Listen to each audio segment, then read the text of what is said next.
Morning everyone, welcome to Ainsley News. It's Wednesday, the 12th of January.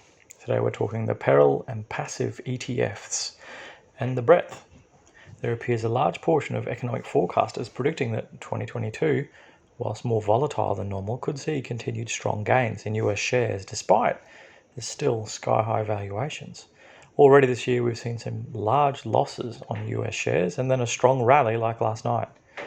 Last night everything went up except the US dollar, and all on the back of Fed Chair Powell's virtual signature of "We got this."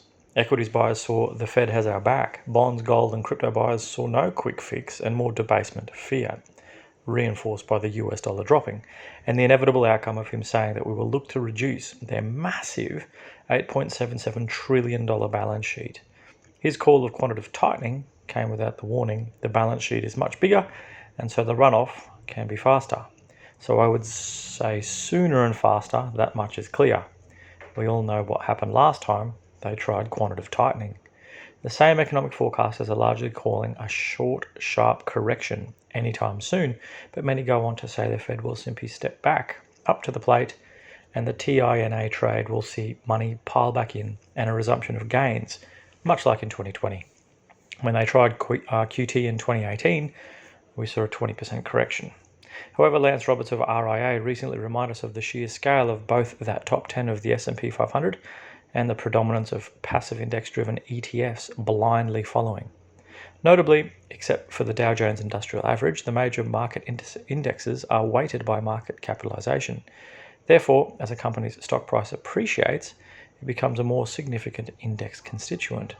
Such means that price changes in the larger stocks have an outsized influence on the index.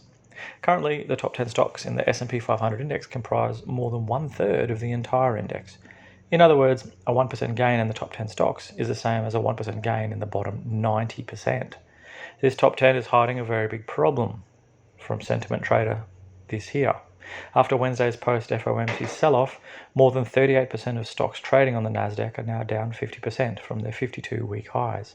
Only 13% of the days since 1999 have seen more stocks cut in half.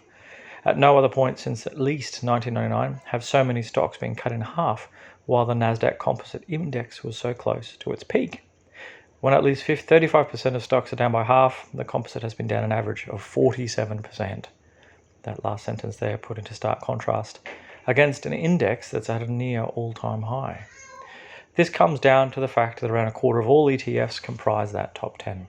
The ETFs are marketed on performance, and so they're all in that top 10 to attract your money. We talked about this lack of breadth recently. What most market participants forget is that these ETFs have to buy the actual shares, and those actual shares need to be sold when the index turns. This dumps a quite extraordinary amount of shares into a market all at once with very few buyers. Liquidity becomes a massive issue. Roberts concludes, despite the best intentions, individual investors are not passive, even though they invest in passive vehicles.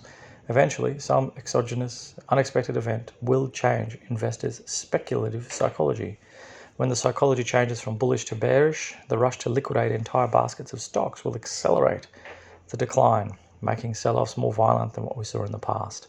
This concentration of risk, lack of liquidity, and a market increasingly driven by robot trading algorithms means reversals are no longer a slow and methodical process, but rather a stampede with little regard to price, valuation, or fundamental measures as the exit becomes very narrow.